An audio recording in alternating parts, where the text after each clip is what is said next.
Good morning, everyone.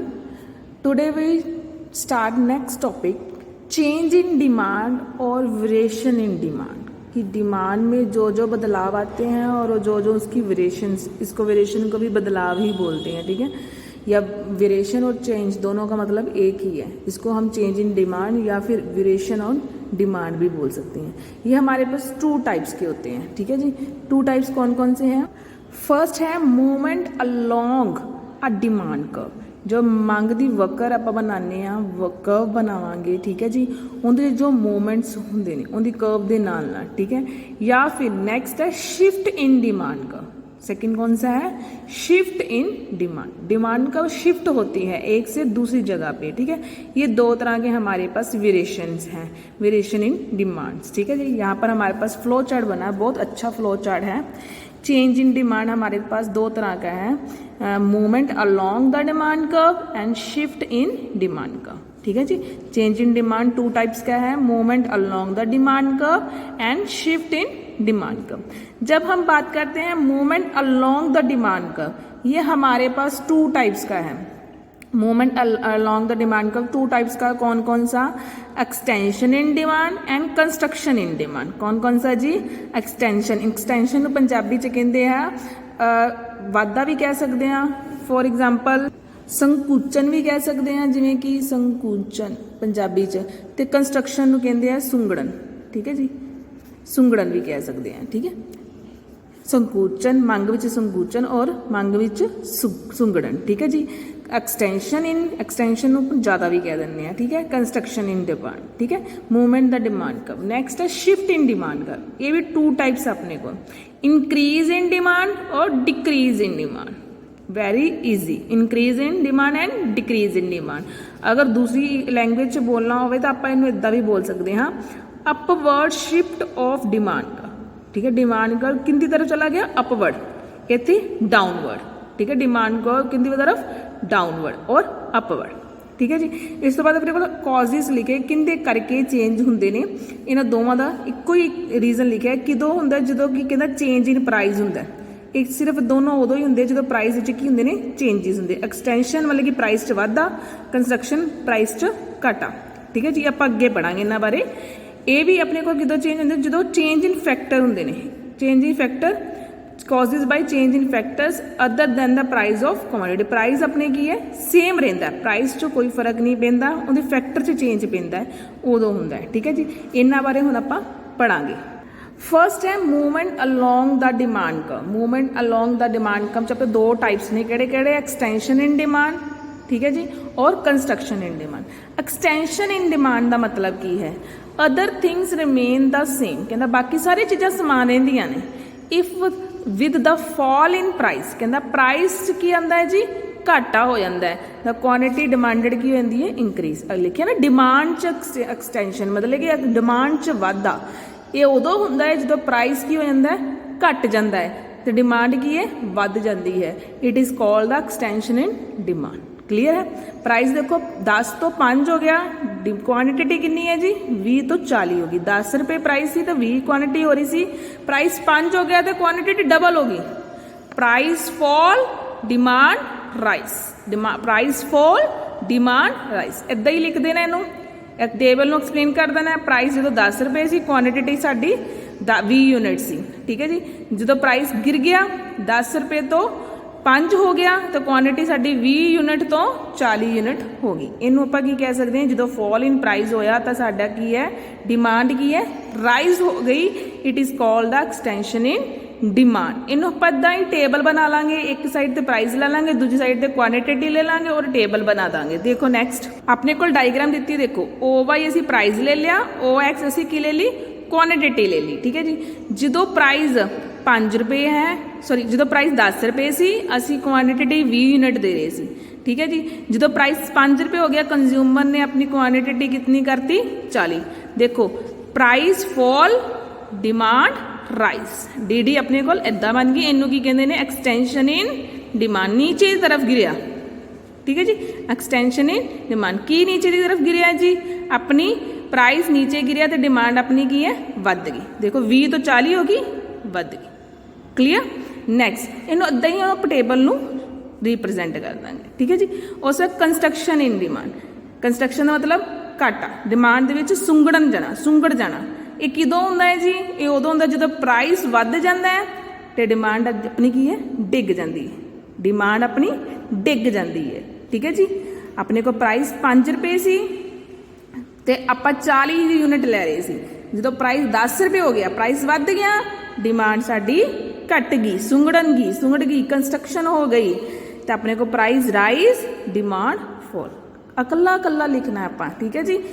Construction किदों हुंदी आ, जदों अपने कोल प्राइस वध जांदा है ते डिमांड साडी डिग जांदी है। इनू भी आपां हुण इसी टेबल दे विच शो कर दांगे। जदों प्राइस साडा 5 रुपए सी, असीं क्वांटिटी 40 लै रहे सी, ठीक है जी। जदों प्राइस वध गया, प्राइस राइज हो गया, अप होया ना, हुण एरो उपर की तरफ बनाउणा, उदों आपां एरो नीचे की तरफ बनाया सी, प्राइस नीचे गिरिया सी, ठीक है। हुण प्राइस साडा वधिया है, उपर की तरफ बनावांगे, देखो डायग्राम सेम ही बन रही है, फर्क एरो का ही पै रहा।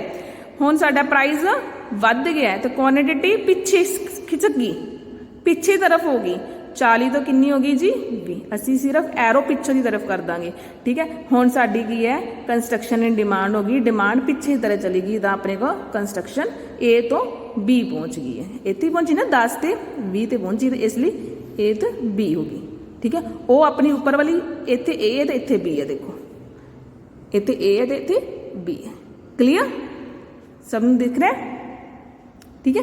इसे तरह असीं इस टेबल नूं एक्सप्लेन कर देंगे, क्लीयर है जी।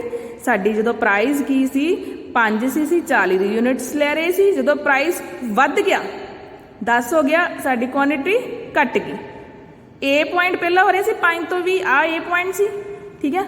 हुण असीं 10 दी प्राइस हो गया, क्वांटिटी साडी 20 है, हुण साडे कोल बी पॉइंट है, ए तो बी पॉइंट तरफ, देखो डायग्राम सेम बनेगी, सिर्फ एरो का ध्यान के तुसीं लगाना है, that is a construction in demand, clear है।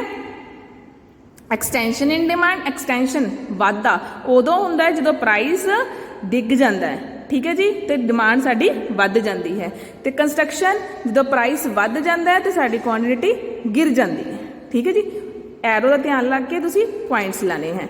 पहला जिवें मान लो अपने को एक्सटेंशन इन डिमांड दे विच सी, प्राइस साडे कोल की सी, सब तो पहला 10 रुपए सी, डिमांड कितनी हो रही सी 20, आपां इहनूं ए पॉइंट दे देना है, ठीक है जी। फिर प्राइस 5 हो गया, नीचे गिरिया, ठीक है जी, तो अपने को डिमांड कितनी होगी 40, बी पॉइंट, ठीक है। ए तो बी का एरो बना देना, क्लीयर। नैक्सट हम आप करेंगे increase and decrease in, second है शिफ्ट इन डिमांड कर्व दे 2 point, increase and decrease in demand, देखो किवें करांगे। शिफ्ट इन डिमांड कर्व आप पहला किया सी movements along with demand curve, हुण आप कर रहे हैं शिफ्ट इन डिमांड कर्व। इहदे विच अपने कोल 2 पॉइंट ने, increase and decrease in point demand, ठीक है जी। ये किदों हुंदा है, ये उदों हुंदा है जदों इंसान दी या कंज्यूमर दी डिमांड चेंजिस उदों हुंदे हैं जदों due to change in factor दे विच चेंजिस आ जांदियां, कॉन्सटेंट नहीं रहते फैक्टर विच चेंज आता है, इनकम दी कंज्यूमर ऑफ इनकम चेंज हो जाती है, हैबिट चेंज होती है, टेस्ट चेंज हो जाता, फैशन चेंज होते हैं, एक्सपैक्टेशन चेंज हो जाती हैं, इन्हां च चेंज होंदे हैं, ठीक है। It causes shift in the demand का, ठीक है जी। आपां करांगे हुण increase in demand. Increase in demand विच कहंदा if the demand of commodity rise, कहंदा जे डिमांड राइज होगी not due to change in price, price ਉਹੀ ਦਾ ਉਹੀ है पर उन्होंने डिमांड फिर भी चेंज हो गई, रीजन की है उन्होंने टेस्ट चेंज हो गया, उन्होंने हैबिट चेंज हो गया, उन्होंने इनकम चेंज हो गई, प्राइस च कोई फर्क नहीं पिया मार्केट दे विच उस चीज़ नूं लेकर, पर उन्होंने डिमांड चेंज हो गई, ठीक है।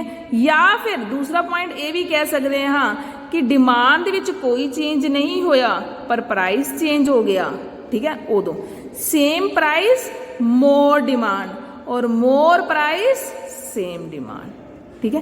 एक चीज़ की रहिंदी है कॉन्सटेंट रहिंदी है और दूजी विच अपना की होंदा है वाधा हो जाता है। देखो प्राइस देखो अपने को कोई सी चीज़ नूं लैके सेम प्राइस है 10 तो 10 ही रह गया पर डिमांड अपनी की है 20 तो 40 हो गई, ठीक है। सेकेंड है प्राइस 10 तो 20 हो गया पर डिमांड की है same 20 to 20, that is the increase in demand. Very important, अगर तुम कला ए वाला कर लोगे तो भी सही है, ठीक है। सेम प्राइस 10 का 10 ही रह गया पर डिमांड की है 20 तो 40 हो गई, क्योंकि उनकी इनकम ज़्यादा आ गई, उनका टेस्ट चेंज हो गया, प्राइस से कोई चेंज नहीं मार्केट के विच, ठीक है। तुम अगर ये कला भी कर लोगे तो भी ठीक है, ठीक है। इनू लैके पर जो डायग्राम बनानी है आप डायग्राम बनावांगे। देखो टेबल लिता, ठीक है। आ प्राइस अपने को क्वांटिटी है, ठीक है। अपने को प्राइस दे विच कोई चेंज नहीं, 10 का 10 ही खड़ा है, ठीक है।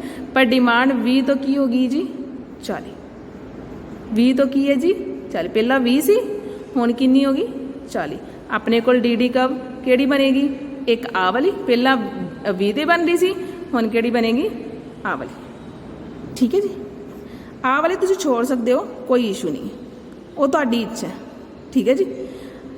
आ अपने को दो कर्व बन गए क्योंकि 10 ही प्राइस से पहला 20 की क्वांटिटी ले रहे सी, 10 ही प्राइस से हुण आपां 40 की क्वांटिटी ले रहे हैं, ठीक है जी। आ डिमांड कर्व आ डी डी आ कर्व तो आपां इत्थे पहुंच गए, इस कर्व तो आपां इस कर्व ते पहुंच गए, तो अपनी डिमांड इत्थे शिफ्ट होगी, ठीक है जी। फॉर एग्जाम्पल मैं एक डायग्राम बना रही हूँ, प्राइस 10 है, क्वांटिटी 20 ले रहे सी, ठीक है। फिर प्राइस 10 है, क्वांटिटी कितनी ले रहे हैं 40। पहला डी डी कर्व अपनी कितनी है आ वाली डी, हुण डी कर्व केड़ी है अपने को आ वाली D1। अपनी कर्व कितने शिफ्ट होगी इदा, ठीक है जी। समझ लगी। आ प्राइस है, हाँ क्वांटिटी, क्लियर है जी। प्राइस दे विच कोई चेंज नहीं है, डिमांड कर्व साडी शिफ्ट होगी। रीजन है इनकम चेंज, टेस्ट चेंज या कुछ, आप इनू फैक्टर भी चेंज लिख सकते हैं। क्यों चेंज, किन्ना कारणा करके हुंदा है, साडी इनकम ऑफ कंज्यूमर जिहड़ा उपभोगी है उहदी इनकम दे विच वाधा हो गया तां डिमांड वध गई। प्राइस 'ਚ कोई फर्क नहीं पिया, प्राइस नूं वेख के नहीं डिमांड वधाई, उन्हें डिमांड वधाई अपनी इनकम नूं वेख के। प्राइस ऑफ सबसटीट्यूशन गुड जड़ी इंक्रीज हो गया, मान लो जड़ी चीज़ खरीद रहा सी वो चीज़ का रेट वध गया तो हुण वो दूजी चीज़ नूं असैप्ट करन लग गया, इस करके उनकी डिमांड वध गई। Rise of number of consumer of goods, जड़ी गुड्स खरीदण वाले जिहड़े कंज्यूमर ने उन्होंने खरीदण वाले की गिनती वध गई। टैक्स घटन लग गए ने, ठीक है, उन्होंने जुर्माना घट लग गया, उन्होंने पैसा वध गया है, इसलिए करके डिमांड वधाण लग गई, ठीक है जी। Fall in complementary goods, price जोड़ा कंप्लीमेंटरी गुड, मान लो पेट्रोल की कीमत घटन लग गई तो लोग कारां की डिमांड ज़्यादा करन लग जाते हैं, ठीक है। वो सोचते हैं चल असीं कार लैके वध तो वध सहूलतां लगा लांगे, जिहड़े कंप्लीमेंटरी जिंदे बिना कोई भी एक चीज़ कंप्लीट नहीं है, ठीक है। फेवर चेंज ते टेस्ट ते प्रैफरेंस दे विच भी चेंज हो गया, इस करके उन्हें डिमांड वध गई। क्लीयर है। हुण करांगे डिक्रीज इन डिमांड, ये भी सेम है, ठीक है। प्राइस 'ਚ कोई चेंज नहीं पर फिर भी उन्हें डिमांड घट गई। रीजन की उनका फैशन जो सी उहदे फर्क आ गया, उनका टेस्ट चेंज हो गया, इनकम घटन लग गई, ठीक है। उस करके same price less demand, lower price same demand, ठीक है जी। देखो सेम प्राइस है, प्राइस 'ਚ कोई चेंज नहीं है, ठीक है, पर डिमांड केड़ी है वो घट गई। रीजन की उनकी इनकम घट गई, इनकम नूं खर्च करने वाले परसन ज़्यादा हो गए, जिते उन्हें 2 जने वरतना सी उत्थे उन्हें घरे बेबी आ गया या कोई होर आ गए 1-2 जने रहन वास्ते, उन्हें करके उन्हें इनकम के सोर्सिस जिहड़े है, जिते बच्चे पढ़ाई का खर्चा नहीं लगता सन स्कूल 'ਚ उन्होंने लगाता बच्चे नूं, उहदे खर्चे आ गए या कुछ इदां दे खर्चे ज़्यादा होने लगे, इनकम घटन लग गई, टेस्ट चेंज हो गया। जिहड़े टेस्ट में पहला सी चाह नूं ज़्यादा प्रैफरेंस करता सी या कॉफ़ी ज़्यादा प्रैफरेंस करता सी, उन्हें चाह छड्डती क्योंकि उन्हें एसिड बनन लग गया, ठीक है, उन्हें चेंज होने लग गया। काफ़ी सारे रीजनस होंदे ने, ठीक है। Same price less demand, price 'ਚ कोई फर्क नहीं है, प्राइस में देख के उन्होंने डिमांड नहीं घटाई, उन्हें अपने फैक्टर्स के अकॉर्डिंग की डिमांड घटाती। आपां ओनली आ भी कर लांगे तो भी ठीक है, पहला भी दसिया सी। इनू किवें आपां टेबल 'ਚ बनावांगे, मैं टेबल तुहानूं इत्थे बना के दिखा रही हूँ, ठीक है जी। अपने कोल एक्स आ क्वांटिटी, आ वाई प्राइस, ठीक है जी। प्राइस 10, ठीक है, प्राइस की है 10, क्वांटिटी 20 है तो 40 है। पहला क्वांटिटी कितनी सी 40 सी, कि पहला क्वांटिटी कितनी सी 40, अपनी डी डी कर्व आ रही, ठीक है जी। हुण क्वांटिटी घट गई, हुण साडी डी डी कर्व किहड़ी है आ रही, इनू D1 इनू ना देना, पहला D1 आपां इनू ना देना सी, वधी सी, हुण इनू देना। हुण अपनी डी डी कर्व किहड़ी है शिफ्ट हुई है इधर पीछे की तरफ, ठीक है जी। आ देखो अपने को नेक्स्ट आ देखो प्राइस 10 है, प्राइस 10 है, ठीक है जी। डी डी कर्व पहला ए सी 40 दे, फिर बी, ठीक है, बी दे, क्लीयर समझ लगी। प्राइस 'ਚ कोई फर्क नहीं है, ठीक है, तो उनके अकॉर्डिंग इनकी डिमांड जी है वो घट गई। तो 5 नहीं इग्नोर कर सकते हो, कोई इशू नहीं है, ਤੁਹਾਡੀ ਤਾਂ ਵੀ ਇਹ ਜਿਹੜੀ ਡਾਇਗਰਾਮ ਹੈ ਬਿਲਕੁਲ ਠੀਕ ਹੈ। ਇਹਨੂੰ ਆਪਾਂ ਟੇਬਲ ਨੂੰ ਇੱਥੇ ਰੀਪ੍ਰਜੈਂਟ ਕਰ ਦਾਂਗੇ। ਇਹਨਾਂ ਦੇ ਕਾਰਨ ਕੀ ਨੇ, ਕਿੰਨਾ ਕਾਰਨਾਂ ਕਰਕੇ ਇਹ ਆਪਣਾ ਡਿਕਰੀਜ਼ ਹੁੰਦੀ। ਮੈਂ ਤੁਹਾਨੂੰ ਪਹਿਲਾਂ ਵੀ ਕਿਹਾ ਕਿ ਓਪੋਜ਼ਿਟ ਹੀ ਲਿਖਦੇ ਨੇ ਜਿਹੜੇ ਫੈਕਟਰ ਆਪਾਂ ਉਹਦੇ ਇੰਕਰੀਜ਼ ਇਨ ਡਿਮਾਂਡ 'ਚ ਲਿਖੇ ਆ, ਉਹੀ ਓਪੋਜ਼ਿਟ ਇਹਦੇ ਇੱਥੇ ਲਿਖਦੇ ਨੇ। ਜਿਹੜਾ ਉਹ ਇੱਥੇ ਇੰਕਰੀਜ਼ ਲਿਖਿਆ ਹੋਗਾ ਤਾਂ ਡਿਕਰੀਜ਼ ਲਿਖ ਦੇਣਾ, ਉੱਥੇ ਰਾਈਜ਼ ਲਿਖਿਆ ਹੋਗਾ ਤਾਂ ਫॉल ਲਿਖ ਦੇਣਾ। ਦੇਖੋ decrease in income factor of the consumer, ਠੀਕ ਹੈ, ਕੰਜ਼ਿਊਮਰ ਦੀ ਇਨਕਮ ਘਟੀ ਹੈ। ਜਾਂ ਉਹਦਾ ਸਬਸਟੀਟਿਊਸ਼ਨ ਗੁੱਡਸ ਦਾ ਰੇਟ ਘਟ ਗਿਆ ਤਾਂ ਡਿਮਾਂਡ ਘਟ ਗਈ। ਜਿਹੜੀ ਉਹਦੇ ਨਾਲ ਰਿਲੇਟਡ ਗੁੱਡ ਹੈ, ਮੰਨ ਲਓ ਪਹਿਲਾਂ ਕੌਫੀ ਪੀ ਰਿਹਾ ਸੀ ਪਰ ਹੁਣ ਪਤਾ ਚੱਲਿਆ ਚਾਹ ਦਾ ਰੇਟ ਘਟਣ ਲੱਗ ਗਿਆ, ਸਬਸਟੀਟਿਊਸ਼ਨ ਗੁੱਡ ਹੈ ਨਾ, ਹੁਣ ਕੌਫੀ ਛੱਡ ਕੇ ਕਿੱਧਰ ਚਲਾ ਗਿਆ, ਚਾਹ ਵਾਲੀ ਸਾਈਡ ਚਲਾ ਗਿਆ, ਇਸ ਲਈ ਉਹਦੀ ਡਿਮਾਂਡ ਘਟ ਗਈ। ਠੀਕ ਹੈ, ਫॉल ਇਨ ਨੰਬਰ ਆਫ ਕੰਜ਼ਿਊਮਰ, ਗਿਣਤੀ ਘਟਣ ਲੱਗ ਗਈ ਕੰਜ਼ਿਊਮਰਸ ਦੀ। ਠੀਕ ਹੈ, ਟੈਕਸ ਵਧਣ ਲੱਗ ਗਿਆ, ਉਹਦੇ ਕੋਲ ਪੈਸਾ ਨਹੀਂ ਬਚਿਆ। ਠੀਕ ਹੈ, ਉਹਨੂੰ ਚਾਰਜਿਸ ਪਾਸੇ ਕਰਨੇ ਪੈਂਦੇ ਪਏ। ਮੰਨ ਲਓ ਕਿ ਕੋਈ ਚੀਜ਼ ਹੈ, ਆਪਾਂ ਪੇਸਟ ਵੀ ਲੈਣ ਜਾਂਦੇ ਉਹਦੇ ਟੈਕਸਿਸ ਲੱਗਣ ਲੱਗ ਜਾਂਦੇ ਆ, ਕੋਈ ਖਾਣ ਵਾਲੀ ਚੀਜ਼ ਵੀ ਲੈਂਦੇ ਉਹਦੇ ਟੈਕਸਿਸ ਜ਼ਿਆਦਾ ਲੱਗਣ ਲੱਗ ਜਾਂਦੇ ਨੇ, ਤੇ ਉਹ ਕੋਮੋਡਿਟੀ ਦੇ ਟੈਕਸਿਸ ਨੂੰ ਨਾ ਭਰਨ ਵਾਸਤੇ ਉਸ ਚੀਜ਼ ਨੂੰ ਤਿਆਗ ਕਰ ਦਿੱਤਾ ਹੈ। ਠੀਕ ਹੈ, ਕੰਪਲੀਮੈਂਟਰੀ ਗੁੱਡਸ ਦੇ ਰਾਈਜ਼ ਆਫ ਪ੍ਰਾਈਸ ਹੋਣ ਲੱਗ ਜਾਂਦੇ ਨੇ। ਠੀਕ ਹੈ, ਤੇ ਉਸ ਉਹਦੀ ਫੈਸ਼ਨ ਟੇਸਟ ਤੇ preference according to their season ਉਹਦੇ ਚੇਂਜ ਹੋਣ ਲੱਗ ਜਾਂਦੇ, ਇਸ ਕਰਕੇ ਉਹਦੀ ਡਿਮਾਂਡ ਵੀ ਘਟ ਜਾਂਦੀ ਹੈ। ਕਲੀਅਰ ਹੈ ਜੀ। ਇਹ ਸੀ ਆਪਣੇ increase and decrease in demand. ਇਹ ਕਿੰਦੇ ਪਾਰਟਸ ਨੇ, ਸ਼ਿਫਟ ਇਨ ਡਿਮਾਂਡ ਕਰਵਸ ਦੇ। ਚੇਂਜ ਇਨ ਡਿਮਾਂਡ ਕਰਵ ਦੇ ਵਿੱਚ ਆਪਣੇ ਕੋਲ ਦੋ ਟਾਈਪਸ ਨੇ, movements along demand curve and shift in demand. Movement along ਦੇ ਵਿੱਚ ਆਪਣੇ ਕੋਲ ਕੀ ਆ ਜਾਏਗਾ ਜੀ, extension in demand and construction in demand. ਔਰ ਆਪਣੇ ਕੋਲ ਨੈਕਸਟ ਹੈ ਸ਼ਿਫਟ ਇਨ ਡਿਮਾਂਡ ਕਰਵ ਦੇ ਵਿੱਚ ਆਪਣੇ ਕੋਲ ਕੀ ਆ ਜਾਏਗਾ ਜੀ, increase in demand curve and decrease in. Increase and decrease ਕਿਦੋਂ ਹੁੰਦੇ ਆ, ਜਦੋਂ ਆਪਣੇ ਕੋਲ ਪ੍ਰਾਈਸ ਕੌਨਸਟੈਂਟ ਰਹਿੰਦਾ, ਕੋਈ ਚੇਂਜ ਨਹੀਂ ਆਉਂਦਾ, ਪਰ ਫਿਰ ਵੀ ਇੰਕਰੀਜ਼ ਹੋ ਜਾਂਦੀ ਡਿਮਾਂਡ, ਜਾਂ ਫਿਰ ਵੀ ਡਿਮਾਂਡ ਕੀ ਹੁੰਦੀ ਹੈ, ਡਿਕਰੀਜ਼ ਹੋ ਜਾਂਦੀ ਹੈ ਉਦੋਂ। ਠੀਕ ਹੈ ਜੀ। ਨੈਕਸਟ ਆਪਾਂ ਉਹਨੂੰ ਡਿਫਰੈਂਸ ਦੇ ਵਿੱਚ ਐਕਸਪਲੇਨ ਕਰਨਾ ਹੈ, ਉਹ ਕਿਵੇਂ ਕਰਾਂਗੇ। ਕੋਲ ਹੈ ਡਿਫਰੈਂਸ ਬਿਟਵੀਨ, ਦੇਖੋ extension in demand and increase in demand. Extension in demand ਕਿਦੋਂ ਹੁੰਦਾ ਹੈ, ਜਦੋਂ ਪ੍ਰਾਈਸ ਘਟ ਜਾਂਦਾ ਹੈ। ਠੀਕ ਹੈ, ਪ੍ਰਾਈਸ ਘਟ ਜਾਂਦਾ ਹੈ ਪਰ ਫਿਰ ਡਿਮਾਂਡ ਕੀ ਹੁੰਦੀ ਹੈ, ਵੱਧ ਜਾਂਦੀ ਹੈ। ਠੀਕ ਹੈ, ਆਪਣੇ ਕੋਲ ਇੱਥੇ ਦੇਖੋ other factor will remaining same, the change with occur the quantity demanded due to fall ਜਿਹੜੀ ਹੈ its price is called the extension. ਕਹਿੰਦਾ ਕਿ ਜਿਹੜੀ ਕੁਆਂਟੀਟੀ ਡਿਮਾਂਡਡ ਹੈ ਉਹ ਕੀ ਆਪਣੀ ਵੱਧ ਜਾਂਦੀ ਹੈ। ਠੀਕ ਹੈ, ਬਟ ਜੇ ਚੇਂਜ ਹੋ ਜਾਂਦੀ ਨੇ, ਸਿੱਧਾ ਇੱਦਾਂ ਹੀ ਲਿਖਤਾ ਹੈ। ਠੀਕ ਹੈ, ਰੀਜ਼ਨ ਕੀ ਹੈ, due to fall in price, price ਘਟਣ ਦੇ ਨਾਲ ਉਹਦੀ ਡਿਮਾਂਡ ਜਿਹੜੀ ਆ ਵੱਧ ਜਾਂਦੀ ਹੈ, ਇਸ ਕਾਲ ਦਾ ਐਕਸਟੈਂਸ਼ਨ। ਪਰ ਇੰਕਰੀਜ਼ ਇਨ ਡਿਮਾਂਡ 'ਚ ਆਪੋਜ਼ਿਟ ਹੈ, ਪ੍ਰਾਈਸ ਨਹੀਂ ਫॉल ਹੁੰਦਾ, ਪ੍ਰਾਈਸ ਆਪਣਾ ਕੀ ਹੈ, ਸੇਮ ਰਹਿੰਦਾ, ਪ੍ਰਾਈਸ 'ਚ ਕੋਈ ਫਰਕ ਨਹੀਂ ਹੈ, ਬਟ ਡਿਮਾਂਡ ਕਿਹੜੀ ਆਪਣੀ ਵੱਧ ਜਾਂਦੀ ਹੈ। ਠੀਕ ਹੈ, ਰੀਜ਼ਨ ਕਾਫੀ ਆਪਣੇ ਕੋਲ ਹੈ। ਦੇਖੋ ਕੰਜ਼ਿਊਮਰ ਦਾ ਜਿਹੜਾ ਫੈਸ਼ਨ ਹੈ, ਇਨਕਮ ਹੈ, ਪ੍ਰਾਈਸ ਰਿਲੇਟਡ ਗੁੱਡ ਦੇ ਕਾਰਨਾਂ ਕਰਕੇ ਉਹਦੀ ਡਿਮਾਂਡ ਜਿਹੜੀ ਹੈ ਉਹ ਵੱਧ ਜਾਂਦੀ ਹੈ, ਡਿਮਾਂਡ ਵੱਧ ਜਾਂਦੀ ਅਦਰ ਦੈਨ ਪ੍ਰਾਈਸ, ਪ੍ਰਾਈਸ ਦੇ ਵਿੱਚ ਕੋਈ ਫਰਕ ਨਹੀਂ ਹੈ। ਠੀਕ ਹੈ ਜੀ। ਨੈਕਸਟ ਪੁਆਇੰਟ ਆਪਣੇ ਕੋਲ case extension in demand curve is a downward. ਕਹਿੰਦਾ ਐਕਸਟੈਂਸ਼ਨ ਇਨ ਡਿਮਾਂਡ ਜਿਹੜੀ ਦੇਖੋ ਨੀਚੇ ਦੀ ਤਰ੍ਹਾਂ ਡਾਊਨ ਹੋਇਆ, ਮੂਵਮੈਂਟਸ ਨੀਚੇ ਦੀ ਤਰ੍ਹਾਂ। ਠੀਕ ਹੈ, ਜਦੋਂ ਕਿ ਇਹ ਸ਼ਿਫਟ ਹੁੰਦੀ ਹੈ। ਠੀਕ ਹੈ, ਸ਼ਿਫਟ ਹੋ ਰਹੀ ਕਿਹੜੀ ਸਾਈਡ ਤੇ, ਅਪਵਰਡ। ਇੰਕਰੀਜ਼ 'ਚ, ਡਿਕਰੀਜ਼ 'ਚ ਡਾਊਨਵਰਡ ਹੋਏਗਾ, ਇਹ ਵਾਲੀ ਕਰਵ ਨੀਚੇ ਆ ਜਾਏਗੀ। ਠੀਕ ਹੈ, ਇੰਕਰੀਜ਼ ਦੇ ਵਿੱਚ ਅਪਵਰਡ ਹੁੰਦੀ, ਸ਼ਿਫਟ ਹੁੰਦੀ ਹੈ। ਇਹ ਆਪਣੀ ਜਿਹੜੀ ਹੈ ਇਹ ਆਪਣੀ ਸਿਰਫ ਔਰ ਸਿਰਫ ਮੂਵਮੈਂਟ ਕਰਦੀ ਹੈ ਵਿਦ ਸੇਮ, ਇੱਕੋ ਡਿਮਾਂਡ ਕਰਵ ਦੇ ਵਿੱਚ, ਸੇਮ ਡਿਮਾਂਡ ਕਰਵ ਦੇ ਵਿੱਚ ਮੂਵਮੈਂਟ ਕਰ ਰਹੀ ਹੈ। ਠੀਕ ਹੈ, ਨੀਚੇ ਦੀ ਤਰਫ ਡਾਊਨਵਰਡ। ਠੀਕ ਹੈ, ਇਹ ਆਪਣੇ ਕੋਲ ਡਾਇਗਰਾਮ ਹੈ ਕਿ ਪ੍ਰਾਈਸ ਘਟਣ ਦੇ ਨਾਲ ਉਹਦੀ ਡਿਮਾਂਡ ਕੀ ਹੈ, ਵੱਧ ਗਈ। ਪ੍ਰਾਈਸ ਘਟਿਆ, ਫॉल ਹੋਇਆ, ਡਿਮਾਂਡ ਵੱਧ ਗਈ। That is A to B point. ਠੀਕ ਹੈ, ਇਹ ਇੱਥੇ ਕੁਆਂਟੀਟੀ ਹੋ ਰਹੀ ਸੀ, ਇੰਨਾ ਪ੍ਰਾਈਸ ਸੀ, ਹੁਣ ਇੱਥੇ ਕੁਆਂਟੀਟੀ ਹੋ ਰਹੀ ਹੈ ਇੰਨੇ ਪ੍ਰਾਈਸ ਦੀ। ਠੀਕ ਹੈ ਜੀ, ਇੱਥੇ ਆਪਣੇ ਕੋਲ ਪ੍ਰਾਈਸ ਸੇਮ ਹੈ, ਕੁਆਂਟੀਟੀ Q ਤੋਂ Q1 ਹੋਗੀ, ਡੀ ਕਰਵ ਪਹਿਲਾਂ ਆ ਬਣਨੀ ਸੀ, ਹੁਣ ਬਣੇਗੀ ਆ ਵਾਲੀ। A ਤੋਂ B ਪੁਆਇੰਟ ਸ਼ਿਫਟ ਹੋਈ ਹੈ, that is extension in demand and construction. ਆਪਾਂ ਇਸ ਪੁਆਇੰਟ ਨੂੰ ਇਦਾਂ ਹੀ ਲਿਖਾਂਗੇ, A to B ਪੁਆਇੰਟ ਹੋਇਆ। ਠੀਕ ਹੈ, ਡਿਊ ਟੂ ਪ੍ਰਾਈਸ ਫॉल। ਠੀਕ ਹੈ ਜੀ, ਇੱਥੇ ਆਪਾਂ ਲਿਖਾਂਗੇ DD ਕਰਵ ਤੋਂ DD1 ਕਰਵ ਤੇ ਇਹ ਸ਼ਿਫਟ ਹੋਈ ਹੈ ਅਪਵਰਡ। ਠੀਕ ਹੈ ਜੀ, A to B ਪੁਆਇੰਟ। ਨੀਚੇ ਆਪਣੇ ਕੋਲ ਸੇਮ ਉਹੀ ਚੀਜ਼ਾਂ ਲਿਖੀਆਂ।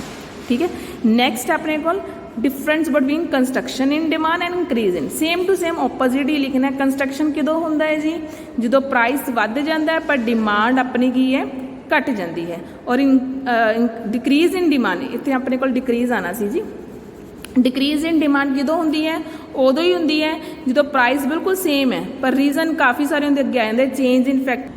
ਡਿਕਰੀਜ਼ ਇਨ ਡਿਮਾਂਡ ਵਿੱਚ ਡਿਕਰੀਜ਼ ਹੋ ਜਾਂਦੀ ਡਿਮਾਂਡ, ਰੀਜ਼ਨ ਦੇ ਕਾਫੀ ਸਾਰੇ ਫੈਕਟਰ ਦੇ ਵਿੱਚ ਕੀ ਆਉਂਦੇ, ਚੇਂਜਿਸ ਆਉਂਦੇ, ਪਰ ਇੱਥੇ ਆਪਣੇ ਕੋਲ ਫੈਕਟਰ ਵਿੱਚ ਕੋਈ ਚੇਂਜਿਸ ਨਹੀਂ ਆਉਂਦੇ। ਠੀਕ ਹੈ, ਤੇ ਫੈਕਟਰ ਚੇਂਜਿਸ ਆਉਣ ਦੇ ਕਰਕੇ ਹੀ ਪ੍ਰਾਈਸ ਵਿੱਚ ਕੋਈ ਚੇਂਜ ਨਹੀਂ ਹੈ ਤੇ ਆਪਣੀ ਡਿਮਾਂਡ ਕੀ ਹੈ, ਡਿਕਰੀਜ਼ ਹੋ ਜਾਂਦੀ ਹੈ। ठीक है। ये अपनी कंस्ट्रक्शन अपवर्ड, ठीक है, मूवमेंट अलोंग होंदा है, मूवमेंट अलोंग अपवर्ड होंदा है, उत्थे डाउनवर्ड हो रहा सी, नीचे की तरफ हो रहा सी, नीचे की तरफ हो रहा, ठीक है। इहदे विच अपने को उपर की तरफ होएगा, अपवर्ड होएगा, सेम डिमांड कर्व दी, इक्को डिमांड कर्व बनेगी अपने को, इक्को ही डिमांड कर्व बनी। इत्थे अपने को दूसरी च बनेगी वो डाउनवर्ड, नीचे की तरफ बनेगी, ठीक है, डिमांड कर्व। वो आप डायग्राम दे विच देखदे हां। देखो प्राइस वध गया, पी सी तो क्वांटिटी अपने को क्यू सी, क्वांटिटी किस करके घटी है जी, प्राइस वध गया, प्राइस ऊपर की तरफ चला गया, P1 quantity Q1, price P1 quantity Q1, A B point, A तो बी पॉइंट इक्को ही डिमांड कर्व है, सेम डिमांड कर्व के उपर अपने को ए टू बी अपवर्ड हो जाती है, मूवमेंट अलोंग। इनू इदां ही आप लिख देना, प्राइस वधन नाल क्वांटिटी घट गई, ठीक है, ए टू बी पॉइंट अपवर्ड जा रही है। इधर अपने को सेम प्राइस प्राइस ने इतने अपने को आ लिता है, ठीक है, प्राइस ए वाला ले लेना, ठीक है।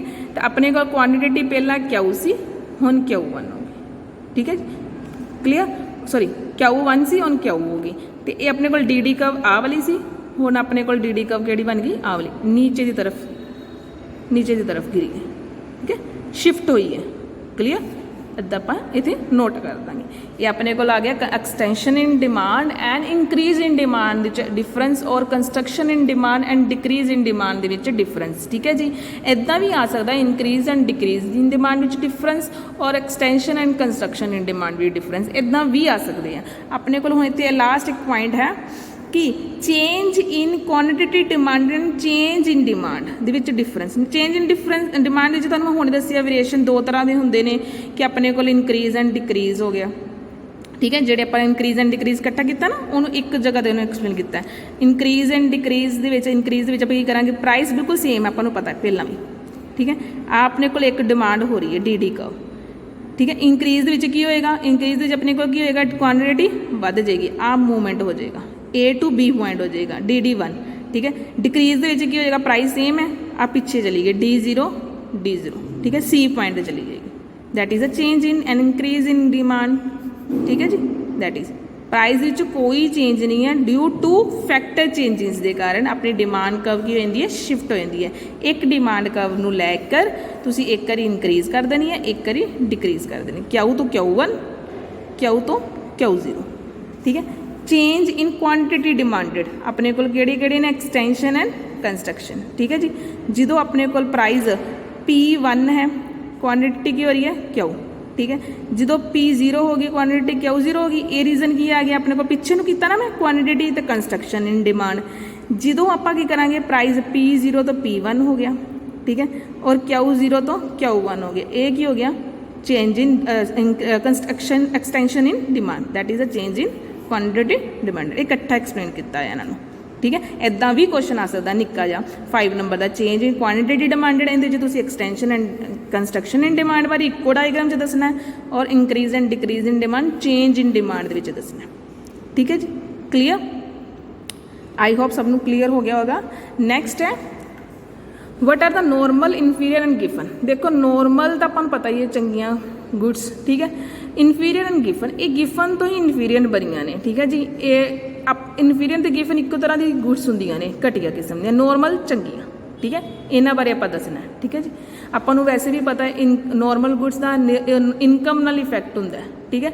इनफीरियर का भी इनकम नाल हुंदा है, पर ये अपना नॉर्मल का जो इनकम ज़्यादा है तो आप नॉर्मल गुड्स नूं ज़्यादा डिमांड करते हैं, अगर इनकम घट है तो आप इनू घट डिमांड करते, इहदा पॉजिटिव हुंदा है। इनफीरियर का नैगेटिव इफेक्ट पैंदा, किवें इन्हां दोवां दा नैगेटिव रिलेशनशिप किवें हुंदा है, जेकर इनकम ज़्यादा है तो लोग इनू छड्ड के इन्हां दोवां नूं इधर जाणगे नॉर्मल गुड्स च, अगर इनकम ज़्यादा है घट है तो लोग इन्हां नूं छड्ड के इधर आएंगे, ठीक है जी। क्लीयर, नैक्सट है what are the substitutes and complementary. मैंने पहले भी बताया सब्सटीट्यूट जो अपने को एक नूं छड्ड के दूजी चीज़ उनके वर्गी ही अपनाने वास्ते अपने को काफ़ी सारिया सबस्टिट्यूट गुड्स होंदियां ने। जिवें कि अगर मान लो मैं कोक पीन की चाहवान हाँ, कोक नूं छड्ड के मैं अगर कोक का रेट वध गया तो मैं पैप्सी नूं प्रैफरेंस करांगी, पैप्सी नूं प्रैफरेंस करांगी। अपने को अल्टरनेटिव चीज़ां हैगियां ने, ठीक है जी। चाह नूं छड्ड के मैं कॉफ़ी नूं प्रैफरेंस करांगी, ठीक है जी। इन्हां चीज़ों को की कहते हैं सबस्टिट्यूशन गुड्स, ठीक है जी। ਨੈਕਸਟ ਹੈ ਕੰਪਲੀਮੈਂਟਰੀ ਗੁੱਡਸ, ਵੈਰੀ ਇੰਪੋਰਟੈਂਟ ਨੇ ਦੋਨੋਂ ਟੌਪਿਕਸ। ਕੰਪਲੀਮੈਂਟਰੀ ਜਿਹੜੀ ਕਿ ਇੱਕ ਚੀਜ਼ ਦੂਜੀ ਚੀਜ਼ ਦੇ ਬਿਨਾ ਪੋਸੀਬਲ ਹੀ ਨਹੀਂ ਉਹਨੂੰ ਯੂਜ਼ ਕਰ ਪਾਉਣਾ। ਜਿਵੇਂ ਕਿ ਮੰਨ ਲਓ ਕਾਰ ਤੇ ਪੈਟਰੋਲ ਇੱਕ ਦੂਜੇ ਨਾਲ ਜੁੜੀਆਂ ਨੇ, ਅਗਰ ਇੱਕ ਦਾ ਪ੍ਰਾਈਸ ਵੱਧਦਾ ਹੈ ਦੂਜੇ ਦੀ ਡਿਮਾਂਡ ਘਟ ਜਾਏਗੀ, ਅਗਰ ਇੱਕ ਦਾ ਪ੍ਰਾਈਸ ਘਟਦਾ ਹੈ ਤਾਂ ਦੂਜੇ ਦੀ ਡਿਮਾਂਡ ਵੱਧ ਜਾਂਦੀ ਹੈ। ਇੱਕ ਦੂਜੇ ਦੇ ਨਾਲ ਜੁੜੀਆਂ ਹੁੰਦੀਆਂ ਨੇ, ਠੀਕ ਹੈ। ਪੈਨ ਤੇ ਇੰਕ ਇੱਕ ਦੂਜੇ ਨਾਲ ਜੁੜੇ ਹੋਏ ਨੇ, ਬ੍ਰੈਡ ਤੇ ਬਟਰ ਇੱਕ ਦੂਜੇ ਨਾਲ ਜੁੜੇ ਹੋਏ ਨੇ, ਇਹ ਕੀ ਨੇ ਕੰਪਲੀਮੈਂਟਰੀ ਗੁੱਡਸ, ਠੀਕ ਹੈ ਜੀ। ਇਹਨਾਂ ਦਾ ਡਿਮਾਂਡ ਤੇ ਪ੍ਰਾਈਸ ਨਾਲ ਦੋਨਾਂ ਨਾਲ ਬੜਾ ਇਫੈਕਟ ਪੈਂਦਾ ਹੈ। ਅਗਰ ਆਪਾਂ ਨੋਰਮਲ ਥਿੰਗਸ ਦੇ ਵਿੱਚ ਨੋਰਮਲ ਡੇਲੀ ਲਾਈਫ ਦੇ ਵਿੱਚ ਦੇਖੀਏ ਇਹਨਾਂ ਦਾ ਕਾਫੀ ਇਫੈਕਟ ਹੈ। ਕਦੀ ਨੋਟ ਕਰਕੇ ਦੇਖੋ ਆਪਣੀ ਲਾਈਫ ਦੇ ਵਿੱਚ, ਜਦੋਂ ਕੰਪਲੀਮੈਂਟਰੀ ਗੁੱਡਸ ਦੀ ਗੱਲ ਕੀਤੀ ਜਾਂਦੀ ਹੈ, ਅਗਰ ਇੱਕ ਦਾ ਪ੍ਰਾਈਸ ਅਗਰ ਗਿਰਦਾ ਹੈ ਤਾਂ ਦੂਜੇ ਦੀ ਡਿਮਾਂਡ ਤੇ ਉਹਦਾ ਕੀ ਇਫੈਕਟ ਪੈਂਦਾ ਹੈ। ਅਗਰ ਇੱਕ ਦਾ ਪ੍ਰਾਈਸ ਵਧਦਾ ਹੈ ਤਾਂ ਦੂਜੇ ਦੀ ਡਿਮਾਂਡ ਦੇ ਨਾਲ ਕੀ ਇਫੈਕਟ ਪੈਂਦਾ ਹੈ। ਸਬਸਟੀਟਿਊਸ਼ਨ ਗੁੱਡਸ ਦੇ ਨਾਲ ਵੀ ਜੋੜ ਕੇ ਦੇਖੋ, ਅਗਰ ਇੱਕ ਦਾ ਰੇਟ ਘਟਦਾ ਹੈ ਤੇ ਮੰਨ ਲਓ ਅਗਰ ਟੀ ਦਾ ਰੇਟ ਘਟ ਗਿਆ ਤਾਂ ਲੋਕ ਕੌਫੀ ਨੂੰ ਛੱਡ ਕੇ ਟੀ ਵੱਲ ਆ ਜਾਣਗੇ। ਇਹਦੀ ਡਿਮਾਂਡ ਘਟ ਗਈ, ਇਹਦੀ ਡਿਮਾਂਡ ਵੱਧ ਗਈ, ਠੀਕ ਹੈ। ਇਹਨਾਂ ਚੀਜ਼ਾਂ ਨੂੰ ਧਿਆਨ ਦੇ ਵਿੱਚ ਰੱਖ ਕੇ ਆਪਣੀ ਡੇਲੀ ਲਾਈਫ ਦੇ ਵਿੱਚ। ਅੱਜ ਦੇ ਲਈ ਇੰਨਾ ਆਪਣਾ ਇਹ ਚੈਪਟਰ ਇਹਦੇ ਨਾਲ ਕੰਪਲੀਟ ਹੁੰਦਾ ਹੈ। ਨੈਕਸਟ ਚੈਪਟਰ ਵਿੱਚ ਨੈਕਸਟ ਪ੍ਰਾਈਸ ਆਫ ਇਲੈਕਟ੍ਰਿਸਿਟੀ ਜੋ ਡਿਮਾਂਡ ਦੇ ਨਾਲ ਹੀ ਜੁੜਿਆ ਹੋਇਆ। ਪਹਿਲਾਂ ਇਹਨਾਂ ਚੀਜ਼ਾਂ ਬਾਰੇ ਤੁਹਾਨੂੰ ਜਾਣਨਾ ਬਹੁਤ ਜ਼ਰੂਰੀ ਸੀ। Thank you and have a nice day.